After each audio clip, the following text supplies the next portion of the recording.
வேலூர் பள்ளிக்குப்பத்தில் அமைச்சர் துரைமுருகனுக்கு சொந்தமான திமுக நிர்வாகியின் வீட்டில் நடத்தப்பட்ட சோதனையானது நிறைவு பெற்றிருக்கிறது. அண்மை தகவலாக பார்த்துக் கொண்டிருக்கிறோம்.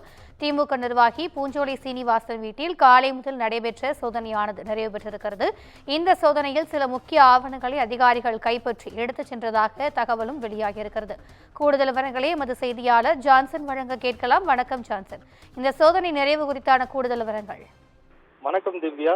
கடந்த 2019ஆம் ஆண்டு நடந்த நாடாளுமன்ற தேர்தலில் வேலூர் நாடாளுமன்ற தொகுதி திமுக வேட்பாளராக அமைச்சர் துரைமுருகனின் மகன் கதிரானந்த் போட்டியிட்டார். அப்பொழுது துரைமுருகன் வீட்டில் வருமான வரித்துறையினர் சோதனை செய்ததில் வருமான வரித்துறையினர் நடத்திய சோதனையில் 10 லட்சம் ரூபாய் பறிமுதல் செய்யப்பட்டு, மேலும் அவருக்கு நெருக்கமான அதாவது பூஞ்சோலை சீனிவாசன் அவர் வீடு மற்றும் சிமெண்ட் குடோன் பல இடங்களில் சோதனை நடத்தி 11.55 கோடி ரூபாய் பறிமுதல் செய்தது குறிப்பிடத்தக்கது. இதனைத் தொடர்ந்து அமலாக்கத்துறையினர் வழக்கு பதிவு செய்து விசாரணை நடத்தி வருகின்றனர்.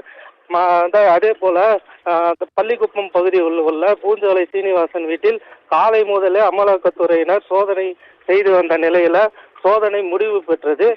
அதாவது சில முக்கிய ஆவணங்கள் 3 பைகளில் அமலாக்கத்துறையினர் எடுத்து சென்றுள்ளனர். பூஞ்சோலை சீனிவாசன் சிமெண்ட் குடோன் மற்றும் இன்னும் சோதனை நடந்து வருகின்றது.